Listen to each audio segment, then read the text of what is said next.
Sa ngalan ng Ama at ng Anak at ng Espiritu Santo. Amen. Sumainyo ang Panginoon. At sumainyo rin. Ngayong unang araw ng Agosto ay ginugunitan natin si San Alfonso Maria ng Liguori, isang obispo at pantas ng simbahan.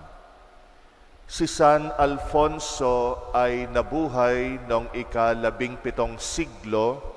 Siya ay mula sa bansang Italia, mula sa isang mayamang pamilya.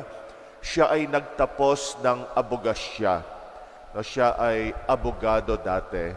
Ngunit kinalaunan ay iniwan niya ang pagiging abogado at siya ay naging pare. Una niyang pinaglingkuran ang mga kabataan at gumawa siya ng mga sentro para sa mga bata at mga kabataan. Kinalaunan, nagtatag siya ng kongregasyon ng mga pare. Ito yung mga Redemptorist Fathers, nakatalaga sa Panginoon bilang ating manunubos at lalo pang naglingkod sa ating simbahan. Siya ay naging obispo. Kinalaunan, sumulat siya ng mga aklat na naglalaman ng mga mahalagang aral tungkol sa ating pananampalataya, lalo na laban sa mga maling turo noong panahon na yon. Kaya naman siya ay kinilala bilang pantas ng simbahan o Doctor of the Church dahil sa mga mahalagang turo na iniwan niya sa atin. Hilingin natin ang panalangin ni San Alfonso Maria ng Liguori upang tayo man ay laging lumago sa karunungan mula sa Diyos. Aminin natin ang ating mga kasalanan upang maging marapat tayong gumanap sa banal na pagdiriwang. Inaamin ko sa makapangyarihang Diyos at sa inyo mga kapatid na lubha akong nagkasala sa isip, sa salita, sa gawa at sa aking pagkukulang. Kaya isinasamo ko sa mahal na Birheng Maria, sa lahat ng mga anghel at mga banal, at sa inyo mga kapatid, na ako'y ipanalangin sa Panginoong ating Diyos. Kaawaan tayo ng makapangyarihang Diyos, patawarin tayo sa ating mga kasalanan, at patubayan tayo sa buhay na walang hanggan. Amen. Panginoon, kaawaan mo kami. Panginoon, kaawaan mo kami. Kristo, kaawaan mo kami. Kristo, kaawaan mo kami. Panginoon, kaawaan mo kami. Panginoon, kaawaan mo kami. Manalangin tayo.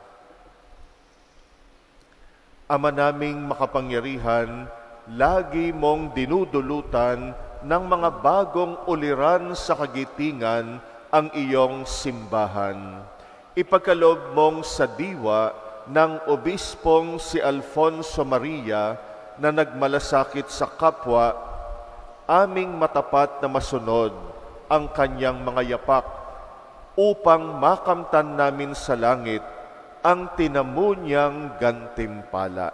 Sa pamagitan ni Jesucristo kasama ng Espiritu Santo, magpasawalang hanggan. Amen.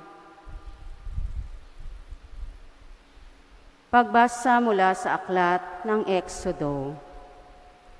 Noong mga araw na iyon, nakaugalian na ni Moises na ang tabernakulo'y itayo sa isang lugar na malayo-layo sa kampo. Tinawag iyong dakong tipanan ng Diyos at ng mga tao. Doon pumupunta ang sinumang nais sumangguni sa Panginoon. Tuwing papasok doon si Moises, ang mga Israelita'y tumatayo sa pintuan ng kanilang tolda at tinitingnan siya hanggang sa siya'y makapasok. Kapag nasa loob na si Moises, bumababa naman sa may pinto ng toldang tipanan ang haliging ulap at mula rooy makikipag-usap sa kanya ang Panginoon. Kapag nakita ng mga Israelita na nasa pintuan ng tolda ang haliging ulap, Lumalagay naman sila sa pintuan ng kanilang tolda at yumuyuko. Ang pakikipag-usap ng Panginoon kay Moises ay tuwiran, tulad ng pakikipag-usap sa kaibigan. Pagkatapos, si Moises ay bumabalik na sa kampo, ngunit naiiwan sa tolda si Josue, ang katulong niya.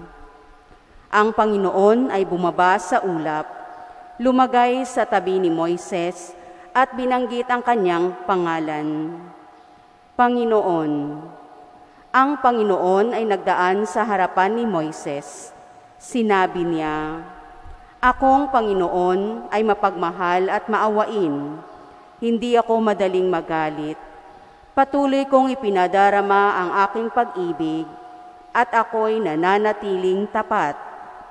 Tinutupad ko ang aking pangako maging sa libo-libo at patuloy kong ipinatatawad ang kanilang kasamaan, pagsalangsang at pagkakasala. Ngunit hindi ko pinalalampas ang kasalanan ng Ama at ang pagpaparusa ko'y hanggang sa 3 at 4 na salinlahi."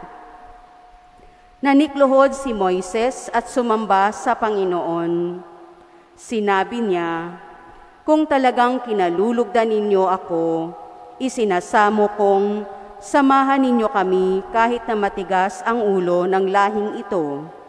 Patawarin na ninyo kami at tanggapin bilang inyong bayan." Si Moises ay 40 araw at 40 gabing kasama ang Panginoon, hindi kumakain o umiinom. Isinulat niya sa mga tapyas na bato ang mga tuntunin ng tipan, ang 10 utos. Ang salita ng Diyos. Salamat sa Diyos. Ang ating mahabaging Diyos ay nagmamagandang loob. Ang ating mahabaging Diyos ay nagmamagandang loob. Ang puon ay umahatol, ang gawad ay katarungan. Natatamo ang inapi, ang kanilang karapatan. Ang balangkas niya't utos kay Moises ibinilin, ang kahangahangang gaway na saksihan ng Israel. Ang ating mahabaging Diyos ay nagmamagandang loob. Kay ganda ng kalooban, mahabagin itong Diyos. Kung magalit ay banayad, kung umibig na may lubos. Banayad nga kung magalit, hindi siya nagtatanim. Yaong taglay niyang galit, hindi niya kinikimkim. Ang ating mahabaging Diyos ay nagmamagandang loob. Kung siya ay magparusa, di katumbas ng pagsuway. Di na tayo sinisingil sa nagawang kasalanan. Ang agwat ng lupa't langit, sukatin may hindi kaya. Gayon ang pag-ibig ng Diyos sa may takot sa Kanya. Ang ating mahabaging Diyos ay nagmamagandang loob. Ang silangan at kanduran kung gaano ang distansya. Gayong-gayon ang pagtingin sa sinumang nagkasala, kung paano nahahabag ang ama sa anak niya. Gayon siya nahahabag sa may takot sa Kanya. Ang ating mahabaging Diyos ay nagmamagandang loob. Alleluia, Alleluia, Alleluia,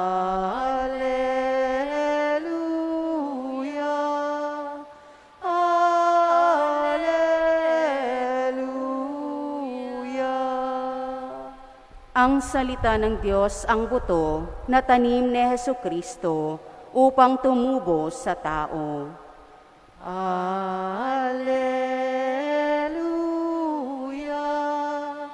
Alleluia,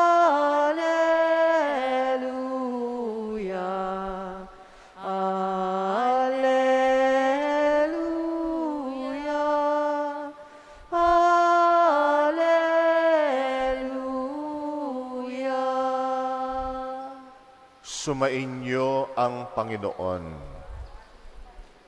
Ang At sumainyo rin. mabuting balita ng Panginoon ayon kay San Mateo. Papuri sa iyo, Panginoon.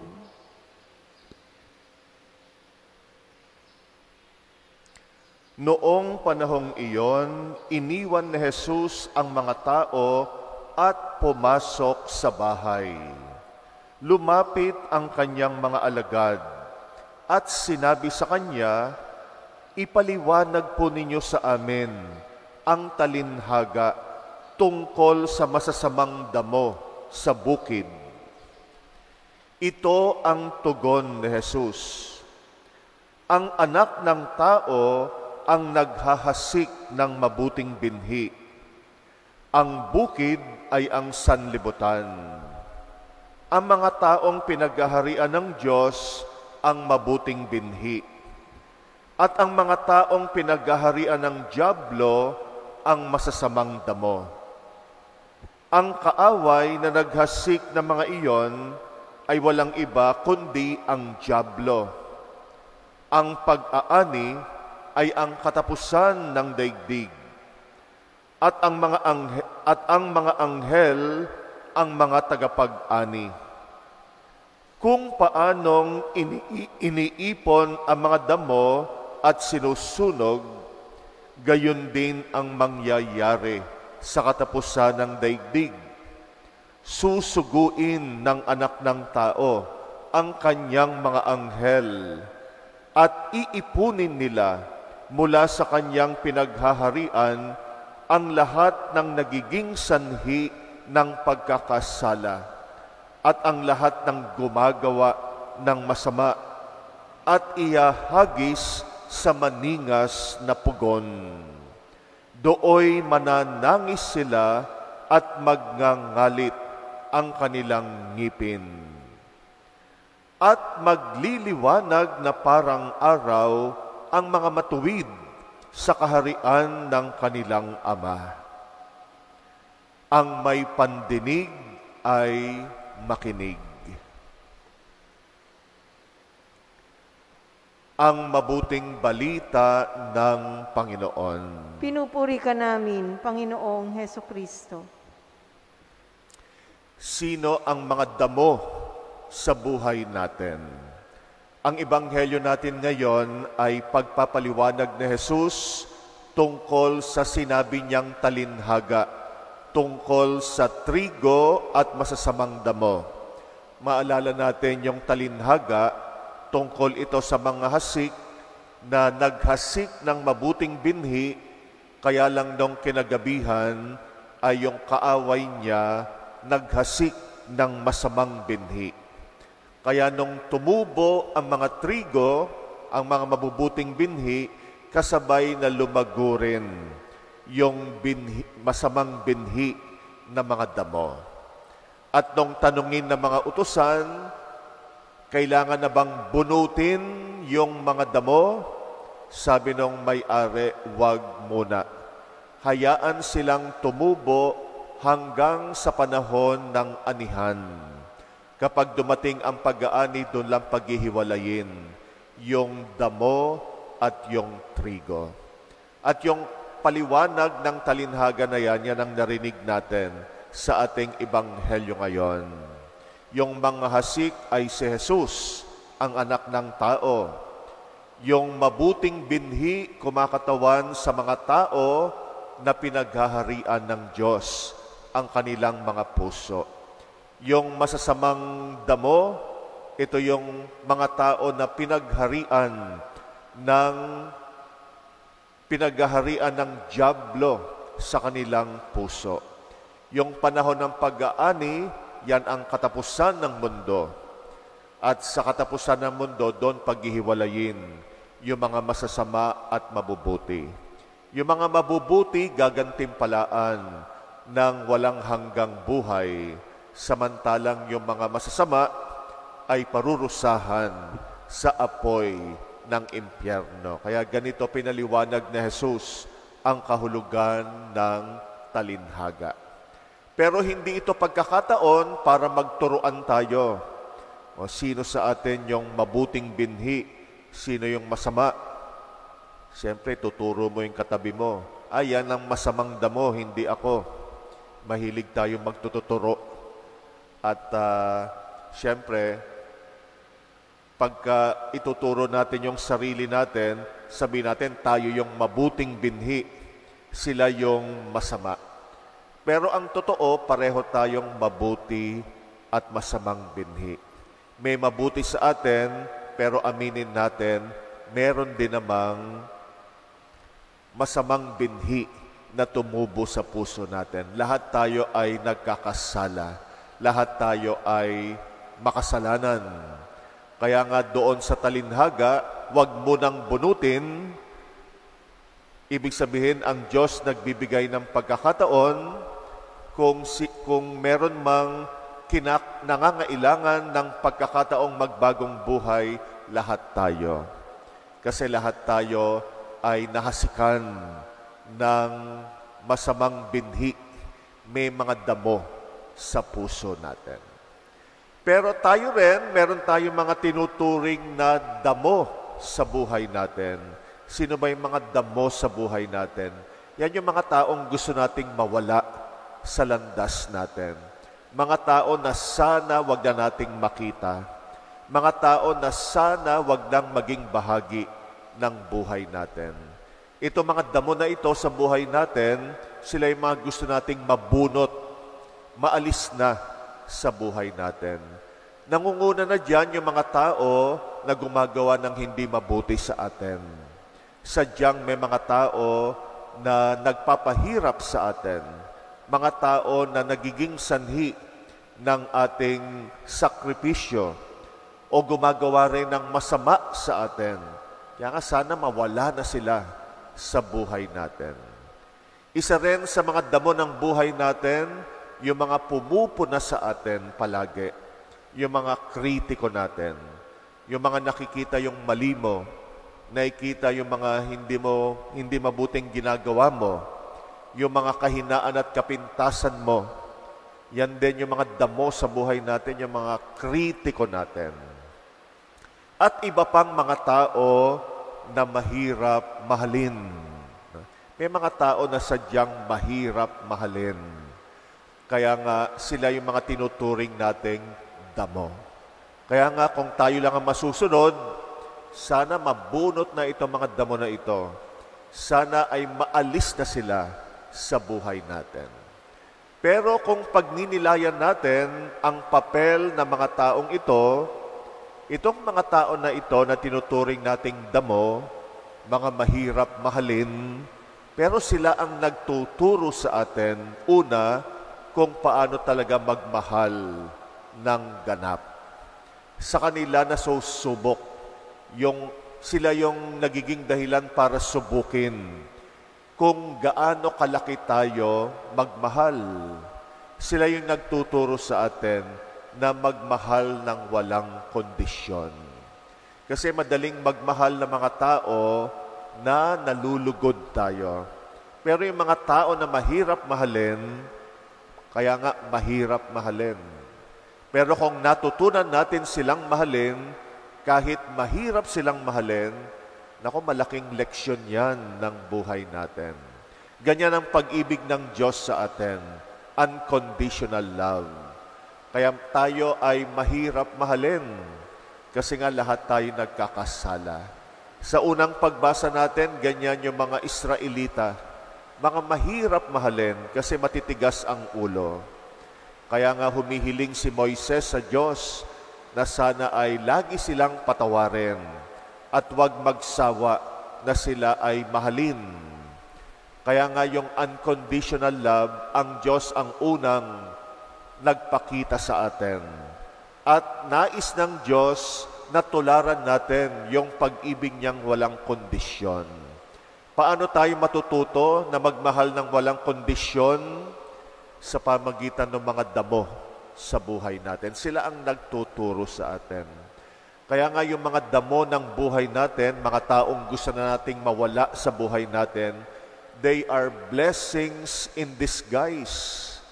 Nandyan sila para turuan tayo magmahal ng lubos. Sila yung nagtuturo sa ating maging mapagpasensya. Sila yung nagtuturo sa atin maging maunawain. Sila yung nagtuturo sa atin maging mapagpatawad.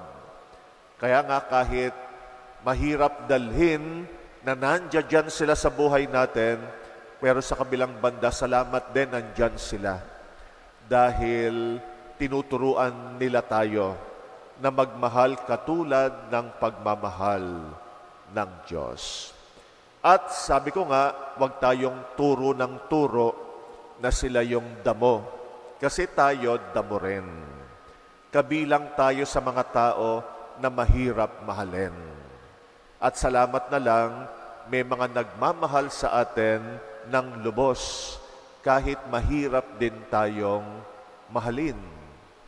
Kaya nga wag lang nating paratangan yung iba na masamang damo, mga dapat bunutin, mga hindi karapat dapat mahalin, mga mahirap mahalin, kasi ganun din tayo. Kaya may mga tao rin na nahihirapang mahalin tayo. May mga tao rin na pinagtsatsagaan lang din tayo, na pinagpapasensyahan din lang tayo. No, kaya wag tayong husga rin ng husga sa ating kapwa. Tayo rin ay pasanin sa ibang tao. Kaya nga, sa buhay na ito, talagang nandiyan dyan yung damo. Mananatili ang damo hanggang sa wakas ng panahon. At tayo ay binibigyan ng pagkakataon ng Panginoon na magbago, magbalik loob at umunlad sa ating sarili. Pero may panahon ng paghuhukom. Ito nga yung katapusan ng mundo. Kaya nga maging gising din tayo. Lalo na yung mga ayaw magsisi at magbago. May oras din tayo na huhukuman ng Panginoon.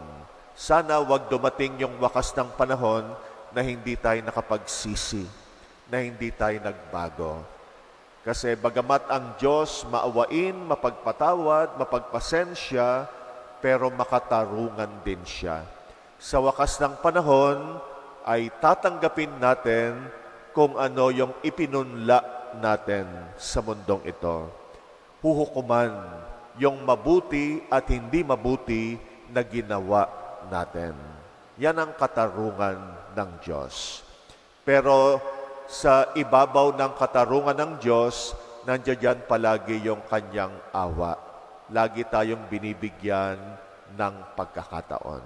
Nawa, mapagpasensyahan natin ang isa't isa, magtulungan tayo para yung mga damo sa puso natin, mabago natin. Kinalaunan, lahat sana tayo ay maging mga mabubuting binhi na magiging kalugod-lugod sa Diyos.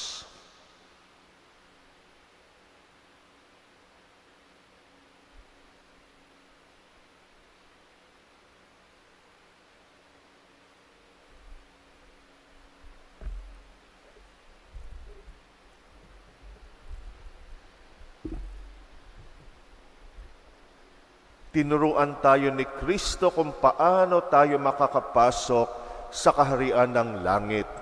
Idalangin natin ang pagdating ng kaharian ng langit dahil nababatid nating sumasa atin ang Espiritu Santo na nagpapatnubay sa ating mga panalangin.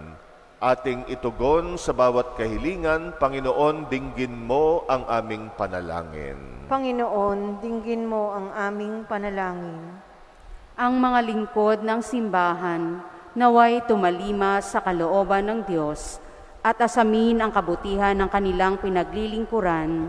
Manalangin tayo sa Panginoon. Panginoon, dinggin mo ang aming panalangin. Ang mga pinagkatiwalaang magdulot ng katarungan at isa katuparan ng mga batas, naway tumingin kay Kristo bilang bukal ng karunungan.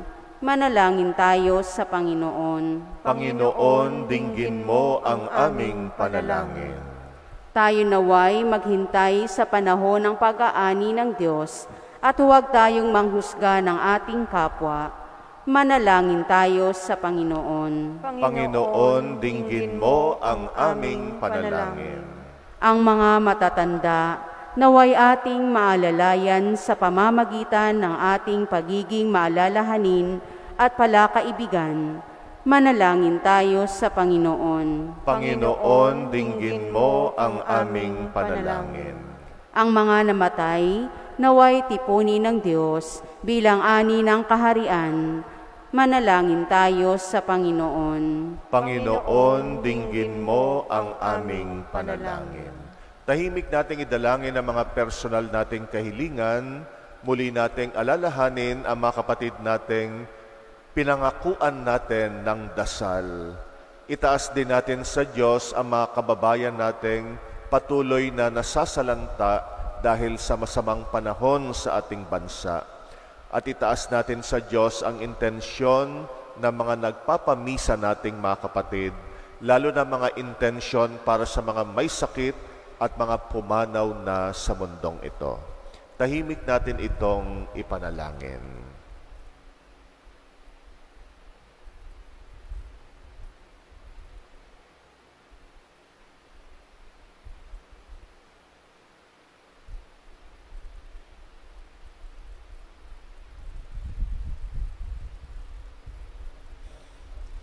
Panginoon, tulungan mo kami at turuan na mahalin namin ang isa't isa sa kabila ng aming mga kapintasan, kahinaan, at mga pagkakamali sa buhay.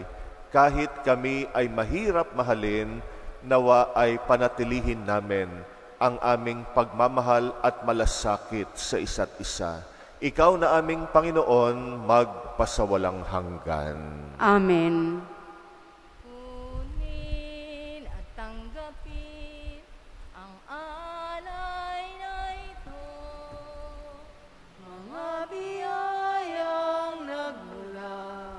Sa pagpapala mo, tanda ng bawat puso, pagkat inibig mo, ngayoy nananalig, nagmamahal sa'yo.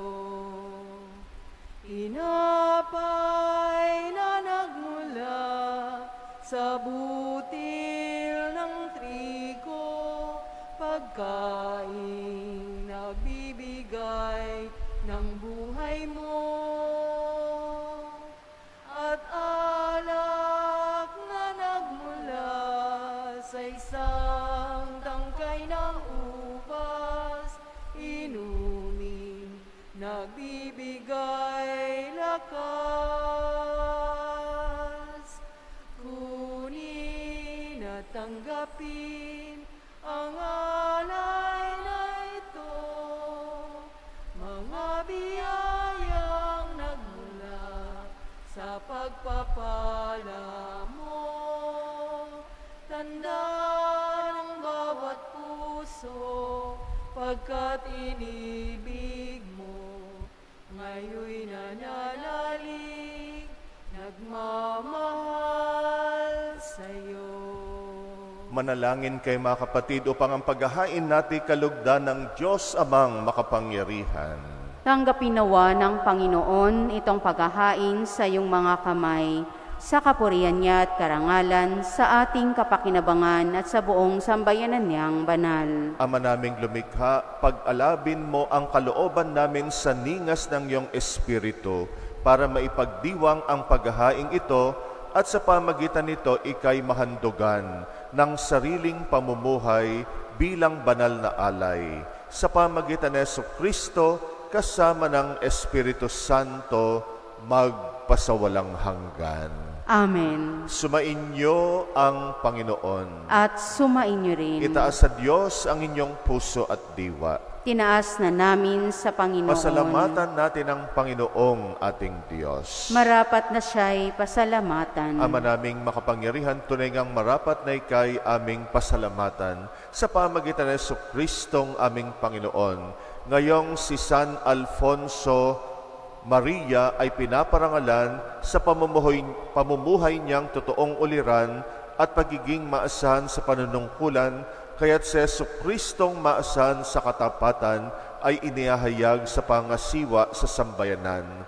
Ang malasakit na mga ulirang tagapangasiwa noon ay nagpapatuloy magpahanggang ngayon sa mga panalangin kanilang iniuukol kaisa ng sambayanan mong dito'y nagtitipon.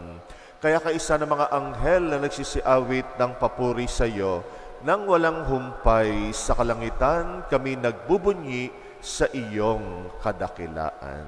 Santo, Santo, Santo, Panginoong Diyos ng mga hukbo, napupuno ang langit at lupa ng kadakilaan mo, hosana sa kaitaasan.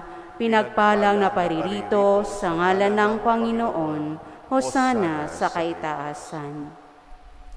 Ama naming banal, ikaw ang bukal ng tanang kabanalan, kaya't sa pamagitan ng iyong Espiritu, gawin mong banal ang mga kaloob na ito pang para sa amin maging katawan at dugo ng aming Panginoong Jesucristo. Bago niya pinagtisang kusang loob na maging handog, ginawa kanyang tinapay, pinasalamatan kanya, pinagati-hati niya yon, iniabot sa kanyang mga alagad at sinabi, tanggapin ninyong lahat ito at kanin. Ito ang aking katawan na ihahandog para sa inyo.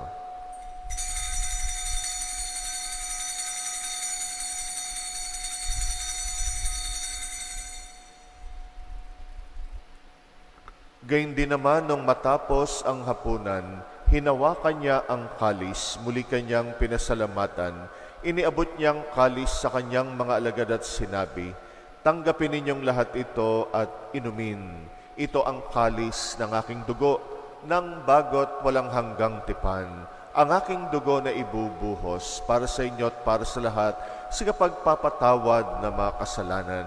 Gawin ninyo ito sa pag-alala sa akin.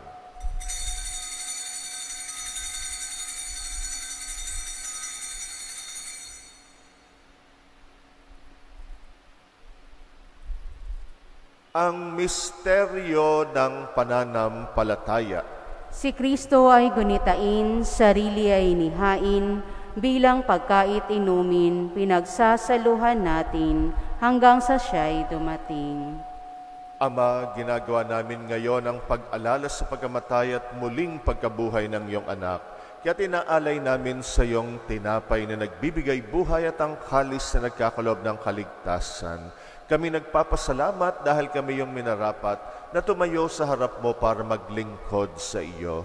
Isinasamo namin kaming magsasalo-salo sa katawat dugo ni Kristo'y mabuklod sa pagkakaisa sa pamagitan ng Espiritu Santo. Naalalahanin mo rin ang mga kapatid naming nahimlay na may pag-asang sila'y muling mabubuhay, gayon din ang lahat ng mga pumanaw. Kawaan mo sila't patuloyin sa iyong kaliwanagan. Kawaan mo at pagindapatin kaming lahat makasalo sa iyong buhay na walang wakas, kaysa ng mahal na Birheng Maria na Ina ng Diyos, ng kabiyak ng puso niyang si San Jose, kaysa ng mga apostol ni San Alfonso Maria at ang lahat ng mga banal na namuhay dito sa daigdig ng kalugod-lugod sa iyo. May pagdiwang nawa namin ang pagpupuri sa ikrarangal mo sa pamagitan ng iyong anak na aming Panginoong Jesucristo. Sa pamamagitan ni Kristo, kasama niya at sa Kanya, ang lahat ng parangal at papuri ay sa iyo, Diyos Amang makapangyarihan, kasama ng Espiritu Santo, magpasawalang hanggan.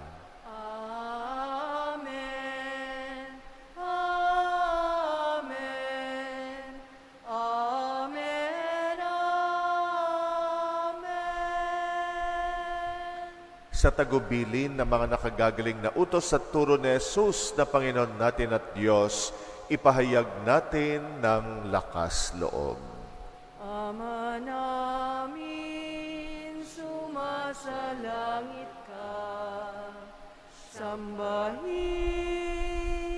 ang ngalan mo, mapasa amin ang kaharian mo. Sundin ang loob mo dito sa lupa para nang sa langit. Bigyan mo kami ngayon ng aming kakanin sa araw-araw at patawarin mo kami sa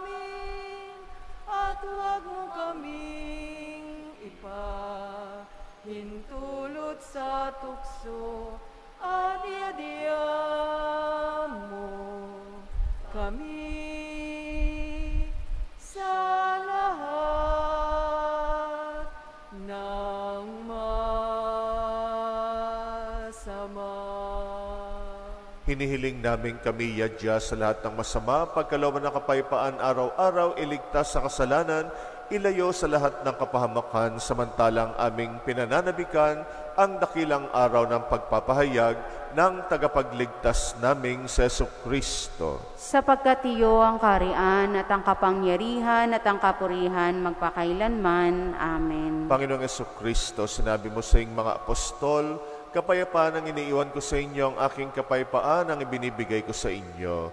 Tunghayan mo ang aming pananampalataya, wag ang aming pagkakasala. Pagkalooban mo kami ng kapayapaan at pagkakaisa ayon sa iyong kalooban, kasama ng Espiritu Santo, magpasawalang hanggan. Amen. Ang kapayapaan ng Panginoon ay laging sumainyo. At sumainyo rin. Magbigayan kayo ng kapayapaan sa isa't isa. Peace be with you.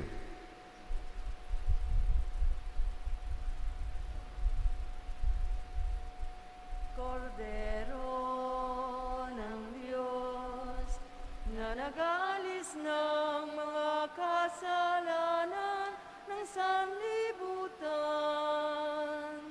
maawa ka. Kordero ng Diyos, na nag-aalis ng mga kasalanan ng sanlibutan, maawa ka. Kordero ng Diyos, na nag-aalis ng mga kasalanan, ipagkaloob mo sa amin ang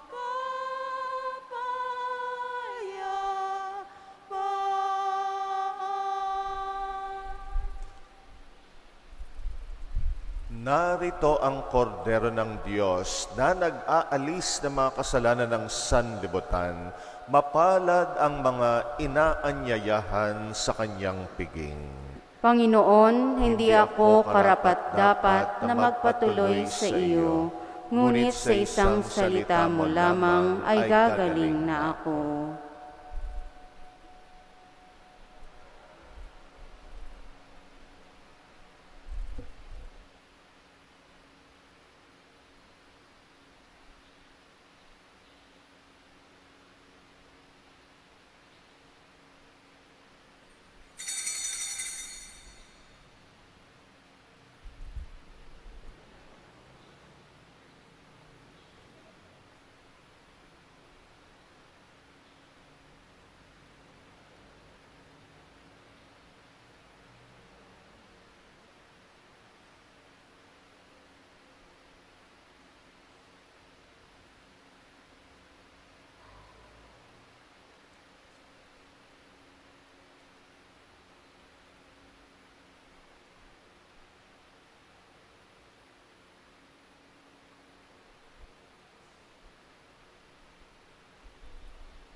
Sikat ng umaga, buhos ng ulan, simoy ng dapit hapon, sinag ng buwan, batis na malinaw, dagat na bughaw. Gayon ang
Manalangin tayo.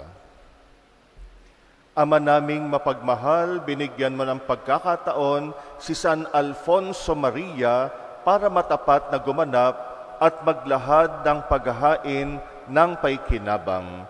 Lagi nawa naming tanggapin ito at sa pagtanggap namin ay tumanaw kami ng utang na loob sa iyo. Sa pamagitan ng Jesucristo kasama ng Espiritu Santo, magpasawalang hanggan. Amen. Sumainyo ang Panginoon. At sumainyo rin. Pagpalain kayo ng makapangyarihang Diyos, Ama at Anak at Espiritu Santo. Amen. Tapos na ang ating misa, humayo kayong taglay ang karunungan mula sa Diyos. Salamat sa Diyos. Naming mahal, sa aming kumakalinga, bukod kang pinagpalang, piniling ina ng Diyos. Ina naming lahat,